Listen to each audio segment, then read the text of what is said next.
trust is a vital and critical component in every aspect of life. Without trust, almost everything would be compromised, if not outright destroyed. We need trust in relationships. We need trust in communication. We need trust in any given interaction. Trust is, as I said, a vital component. But which criteria define trust? How do we gauge whom to trust? How do you know whom to trust? Which traits and behaviors engender trust? Can these characteristics be acquired? Now, many of us have been hurt and justly wary of trusting another. We've been betrayed. Or sadly, may have even totally lost trust in others. Is it possible to rebuild healthy trust after betrayal? So that's what we're going to be discussing, a very critical component in life, but one, as usual, not spoken about enough and definitely not analyzed and probed. And we're going to dissect the anatomy of trust and trustworthiness and learn what it really means, how to cultivate it, how to make it, even train yourself to be more trusting and also to be more trustworthy. Because this is the key to any solid, healthy relationships where we have safe environments and enduring relationships. So that's the topic of this week's discussion. So where do we begin? Let's talk for a moment, as always, go back to the beginning. The purest form, the most pristine form of the human being is the newborn child. Like freshly fallen snow, a newborn child has not yet been jaded, has not yet been shaped and impacted by parental attitudes, by educational and school attitudes, by social pressures and peer pressure and all of life's ups and downs and disappointments and successes. So when you look at a child, we can get a picture of the closest approximation of what we are at our healthiest.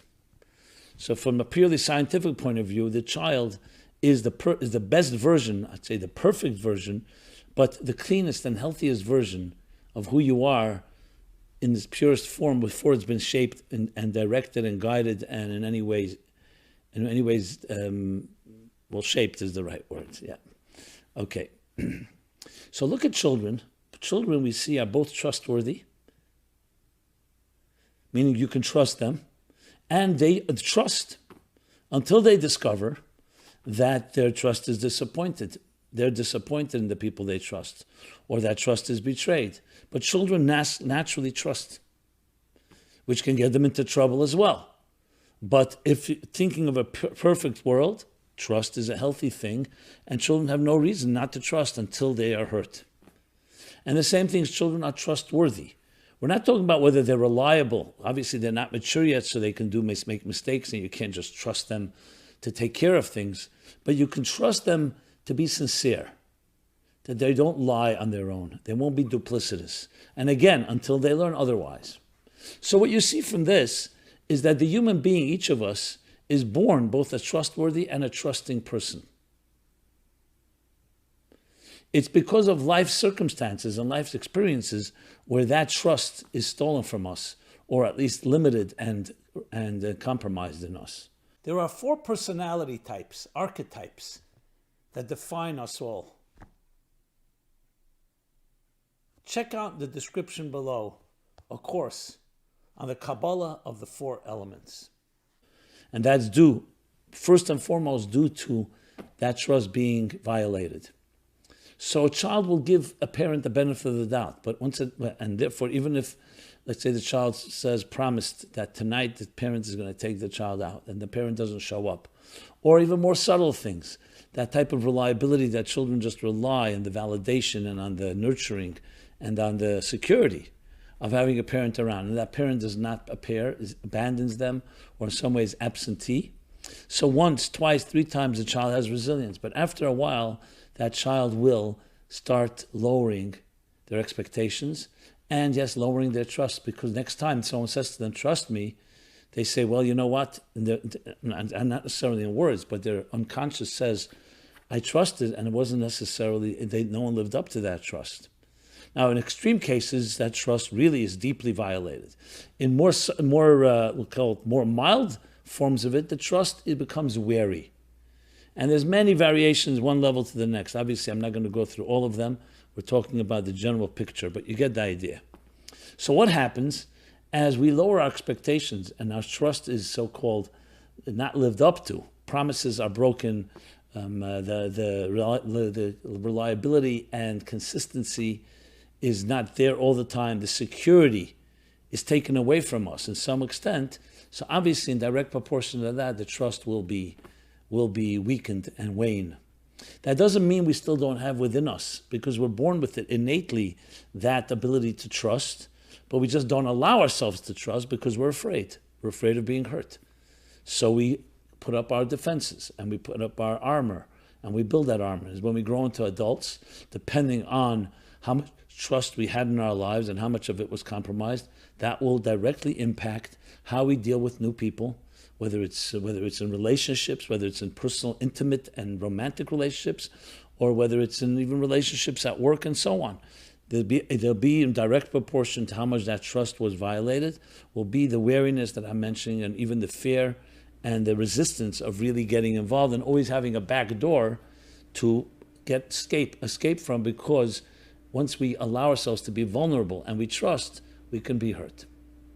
For those that go the other extreme, that had healthy relationships and there was much to trust, they will find it much easier to go into a relationship because they have trust and they give the person the benefit of the doubt.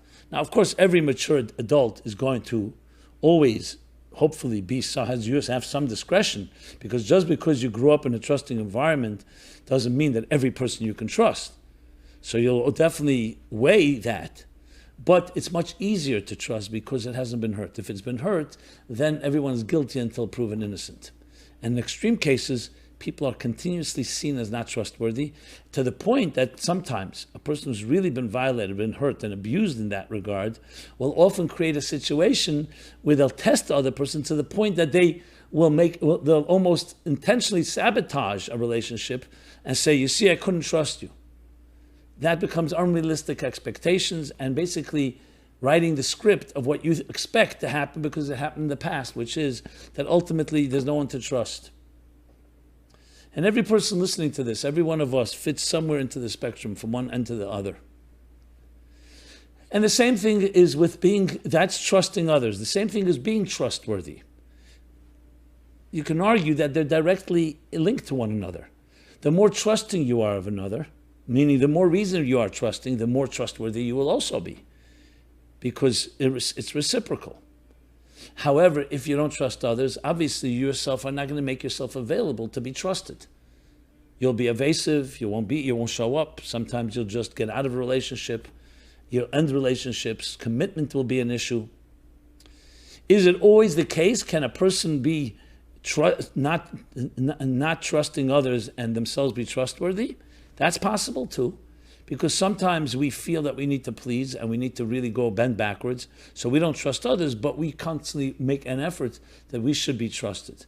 So there again could be different scenarios. I'm not going to go analyze every particular scenario. I just wanted to thoroughly cover at least just in brief the different situations and different scenarios. So then what really lies at the heart of trust once you analyze it this way, once we dissect it and we start with the child within us and as we grow into adults? You see, I use the word vulnerability. Trust has to do with being vulnerable, because when you trust someone, you're letting them so-called, you're allowing them to make a move that can affect you without you putting up all your defenses. In other words, I say I trust you, you may potentially hurt me, you may not live up to my trust. So trust and vulnerability come together, but vulnerability can be a very positive word. For some, vulnerability is very terrifying, especially those that are not trusting people. But vulnerability could also be a very beautiful thing. Like true love, true intimacy, true love is celebrating your vulnerability with another. Because there is that trust where you can let go and you know that person will hold on to you, will embrace you no matter what, in almost an unconditional way. Which is another word. Real trust is connected with certain unconditional love that a parent gives a child. And later in life, hopefully the person that you or your spouse, the person that you commit to and marry in a sacred relationship, will also give you that type of unconditional commitment. But it goes further than that. Because here's the big question. Is trust built on perfection?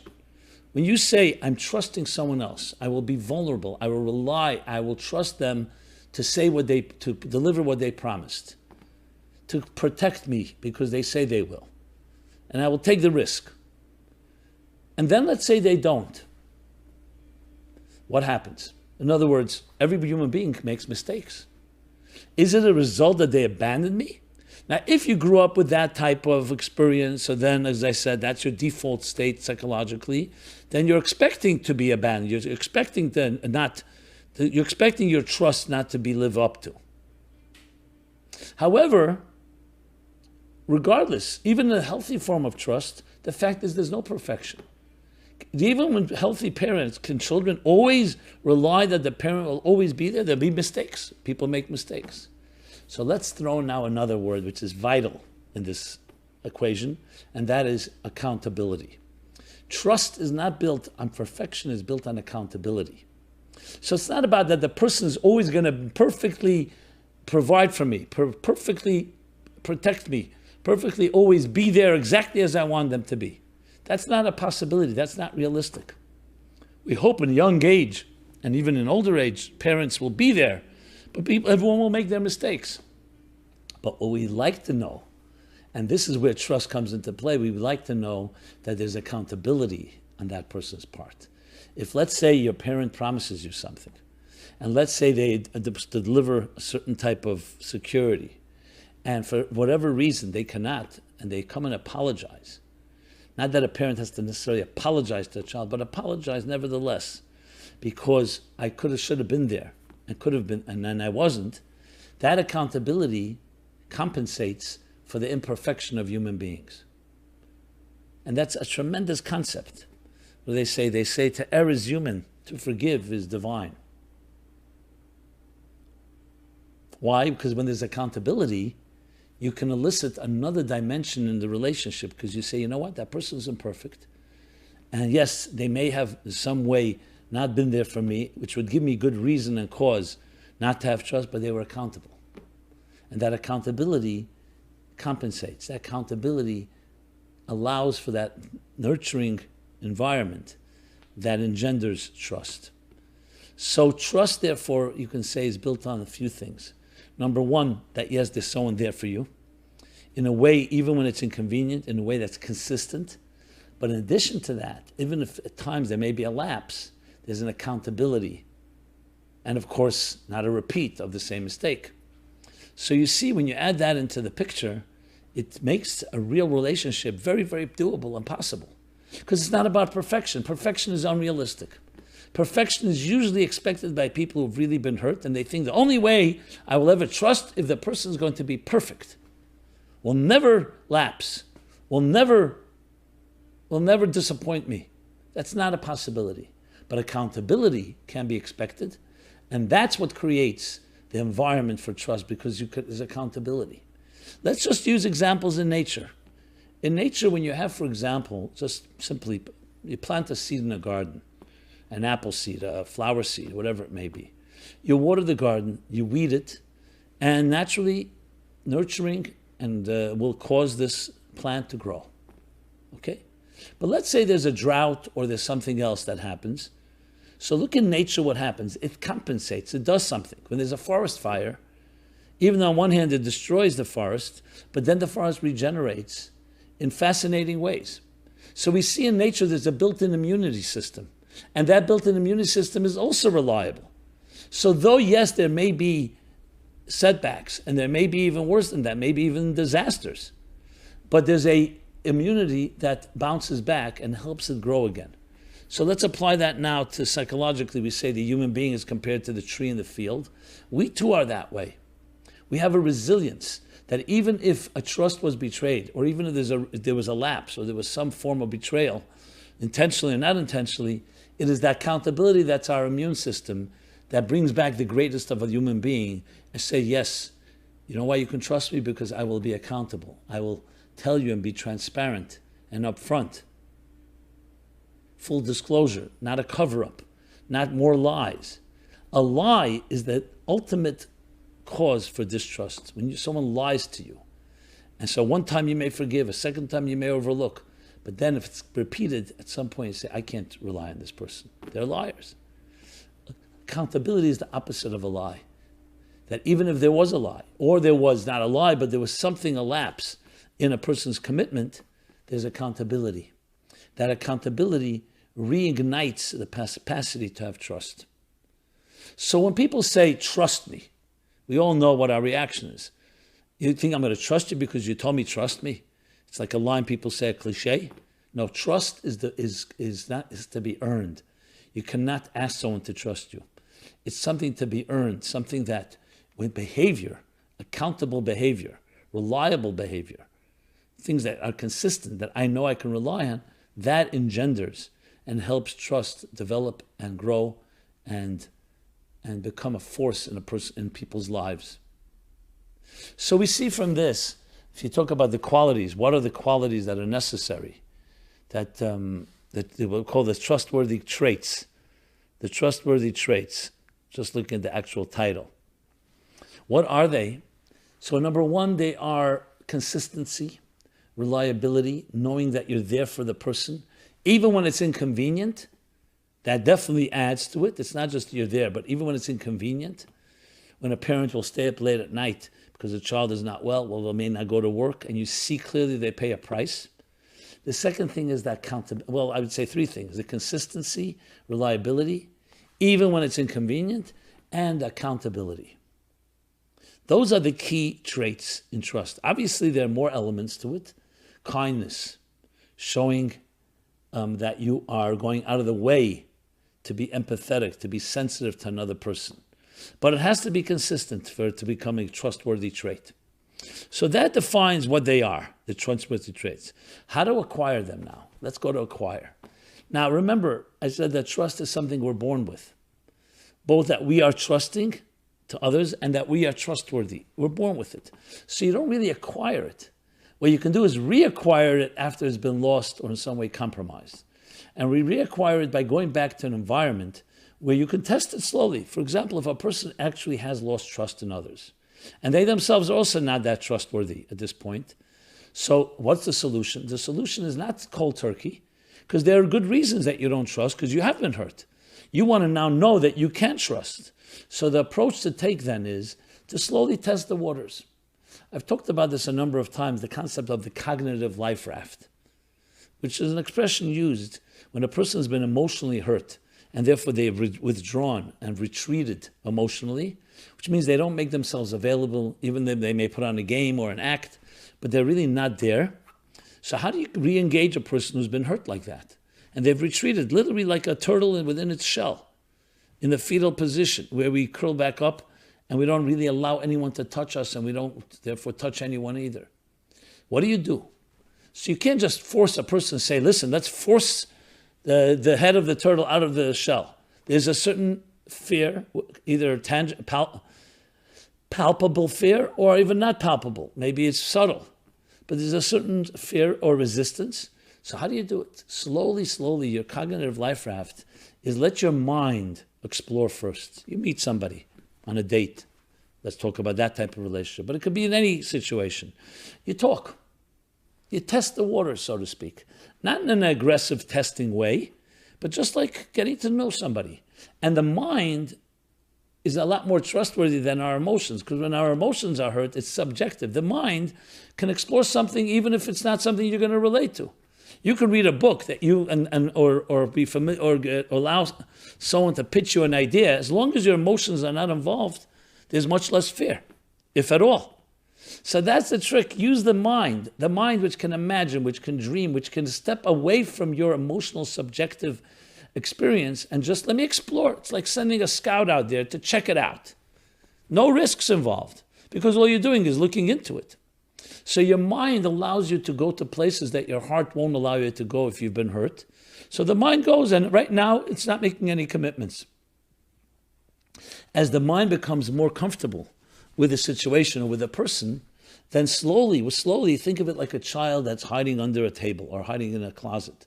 The child is terrified, but it lets its mind peek out. And once it peeks out, and you feel that there's something here to work with, then slowly the child will also peek through, and the emotions themselves will also emerge slowly.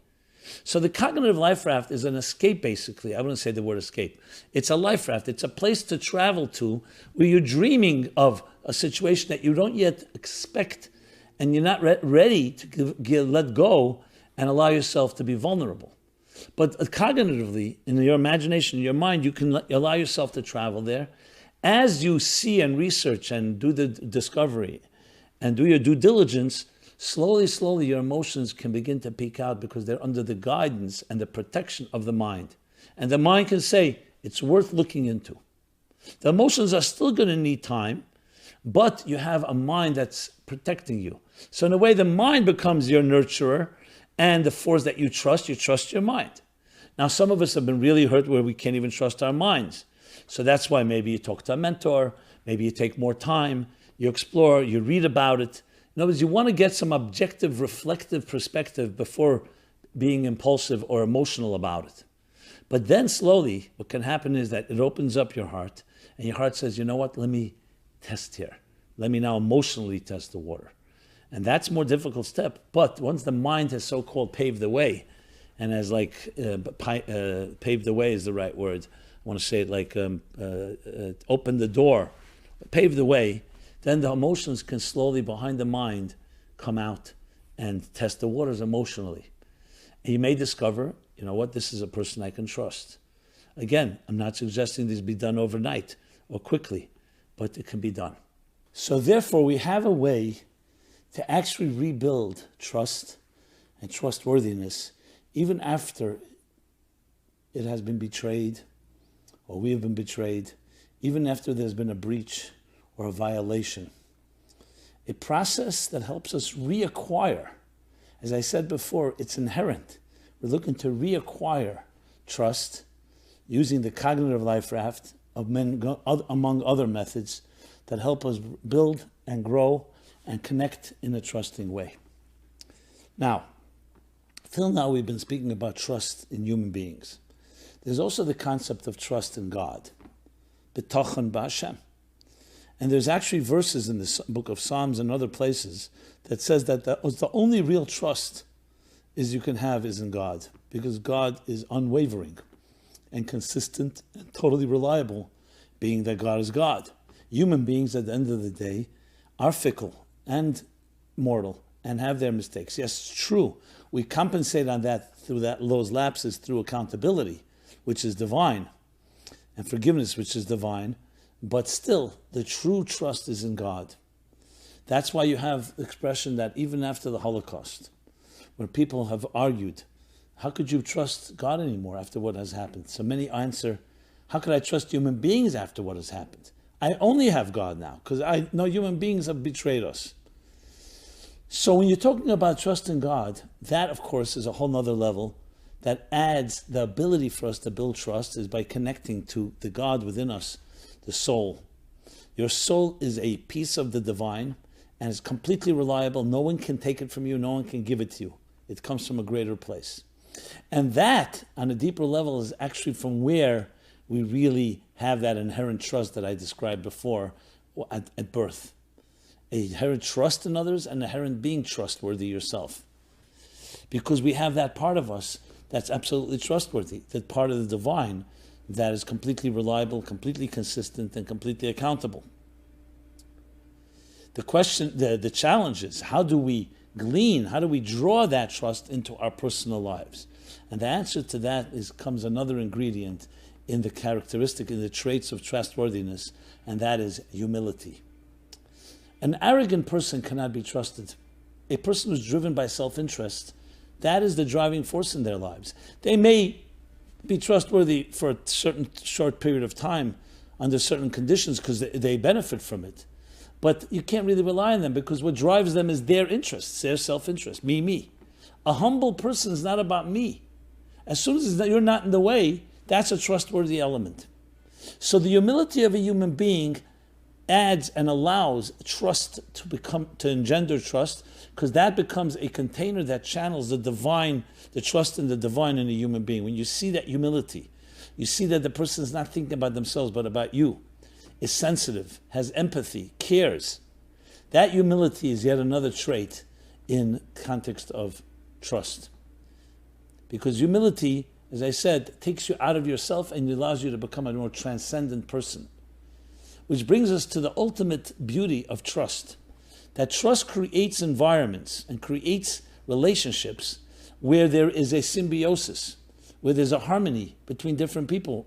Because when everybody's self-contained and it's all about me, me, me, there's no cooperation unless there's an agenda, unless there's strings attached, unless I get something from it.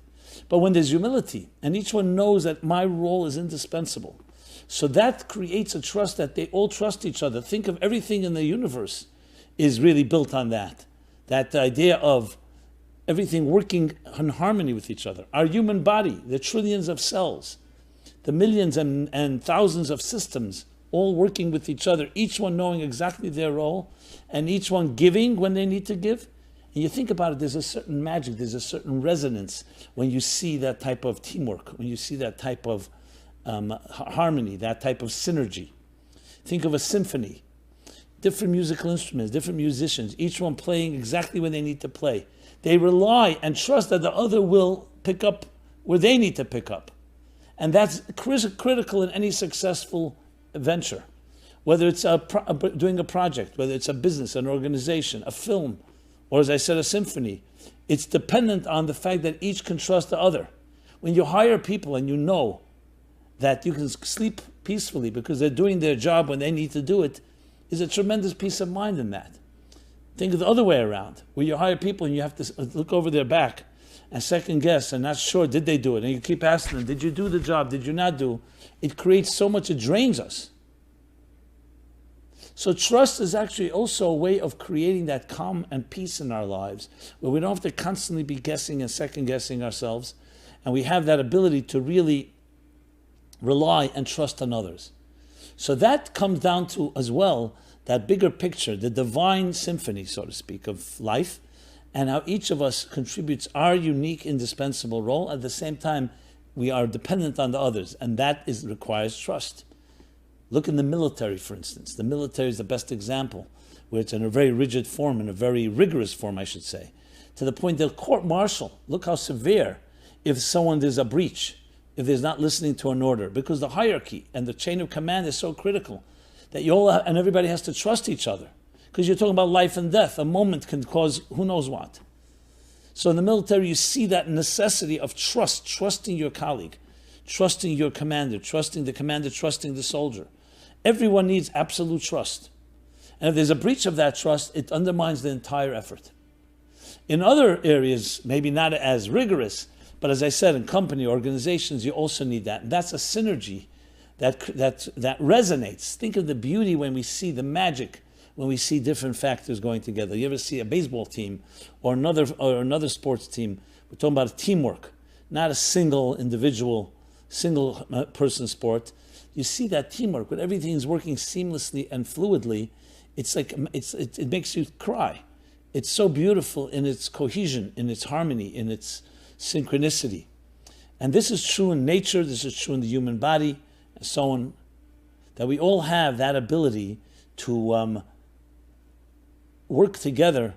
And that's how trust becomes such a critical ingredient in building anything in life. And of course, that ability for us to blossom and flourish, because we have that peace of mind. When you have your nest, when you have your security, and then you can fly and expand your wings. You see a bird that does not have a nest, someone does not have a home, does not have that security, that trust.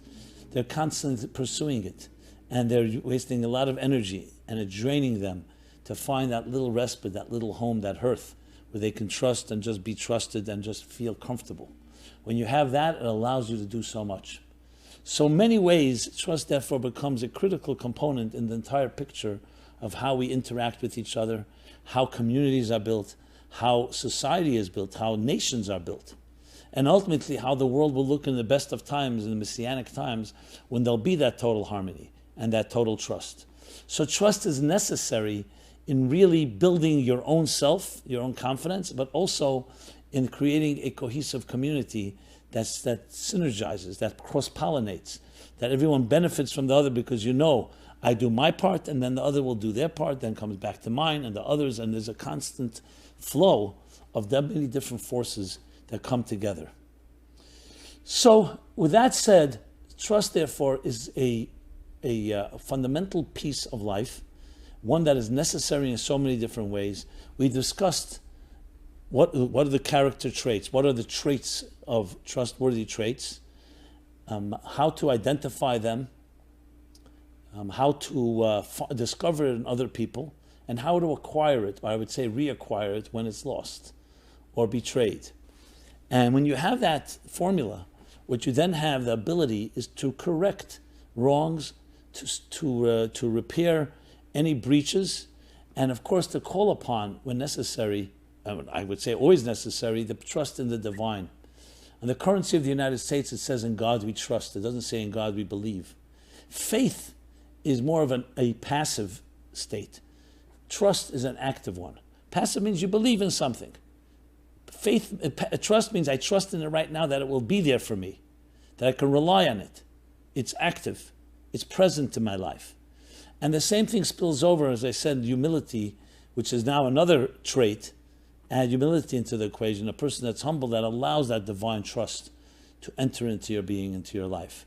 Which is why it's so vital, especially in marriage, in all relationships, but especially in the more intimate and the more internal ones, because there it's even more important to be able to be vulnerable and celebrate that vulnerability. We at the Meaningful Life Center, we believe that this is part of our philosophy, part of our approach to life, which is all the work and all the array of materials and programs that we offer are about that. We can't ask you to trust us. We want to earn your trust, and we want you to earn, and we want to earn your trust, and we hope you cause us to earn your trust. Sorry about that, because it's really a symbiotic thing. So check us out online, meaningfullife.com. Many resources, programs, all directed to building that inner confidence, that nurturing, the necessity to really, that is so important in life, and the ability to be a symbiotic relationship.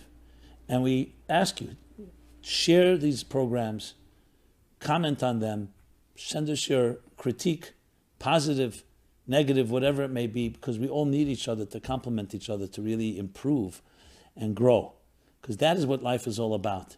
That each of us brings our indispensable contribution to the world. Each of us has something unique to contribute, which is indispensable and that's why it's completely trustworthy. It comes from a higher place, from a divine place. It's not man-made. It's therefore completely trustworthy. And when you access that, you become trustworthy. And when you're able to see it in others, you start trusting them as well. So you can say finally, as a final ingredient, is seeing the divine in others is where you begin to be able to really engender and cultivate trust, because you're seeing not the human part. Even the human part, as I mentioned, lapses or others can be compensated for through accountability. But you see more than just a person that you're looking at. You're looking at something that was created by the divine, a divine creature that's part of your life. Yes, they may make mistakes, but if they're divine, they will also be accountable for them. And that's something you can learn to trust. Then it's not just human beings. How can I trust a human being when human beings are so easy to hurt us, especially when they get involved in their own self-interest? As I mentioned before, the opposite of humility is arrogance. And when you're self-consumed, self-interest, it's not something trustworthy. Now, in all times, this is important, but especially in our day and age, where so much of life has become devalued and depersonalized and commercialized. That's why there's such a yearning for things you can trust. We look around and everyone's telling, trust me, buy this, selling you everything. Most of it is not necessary for your inner inherent value. So in a world where things are commercialized, then you start thinking, do they really care about me, or they want my money, or they want my commitment or something of that nature? So in our world, even more important for us to connect on that soul level where trust is possible. On a commercial level, yes, you can trust it to some extent. They brand it and say you can trust our product, and it's been checked, and we have a certain longevity and customer satisfaction. That they say trust our brand. Now, sometimes that's true, sometimes it's not true, but there's always an agenda. When you bring the soulful dimension to it, what you're addressing then is introducing something that really allows for true trust to be built. I always find it ironic that in the financial markets they call it trusts, they call it the securities, when in truth money is the first and most fickle things of all, the least thing that's secure, the least thing that's trusting. Now, of course, I understand what their point is, that to say you can trust, you can put it in a trust, you can put it in security, to have a secure financial nest egg. But money itself, by definition, is impermanent. And impermanent things do not engender trust because they are impermanent. You can't rely on it. You can't take it with you to the next world. It's spent and so on. It has its value. It creates the illusion of something you can truly trust because people say, with money I can buy anything. But real trust is trust in people and in God. People, I mean people that you can trust, healthy trust, because that is a true reliability that you have in somebody. But only when that person has the humility and has the divine component, that spiritual side to them, that allows you to trust. So what we have here is basically a methodology and formulas and ingredients that teach us what requires, what defines trust, how do you acquire and build it, and how do you identify it in others to the point that we can create trusting and trustworthy relationships, that symbiosis, that harmony that goes both ways. And in doing so, we all become musical notes in one large symphony, each with our indispensable role, our trusting role. Each of us can rely and trust the other, and they in turn can trust us. This is our mission at the Meaningful Life Center, so please participate with us. Join us in this synergetic experience. Let us build that trust. We're here every Wednesday, 8:30 live, but it's archived, so truthfully, these broadcasts and programs are available all the time once it's broadcast. We're here every Wednesday, 8:30, and then they're archived. So join us in this journey. I look forward to everyone should have a very trusting worth, a very trustworthy week, and a very trusting week. And looking forward to see you next Wednesday at 8:30. Be well and be blessed. Thank you so much.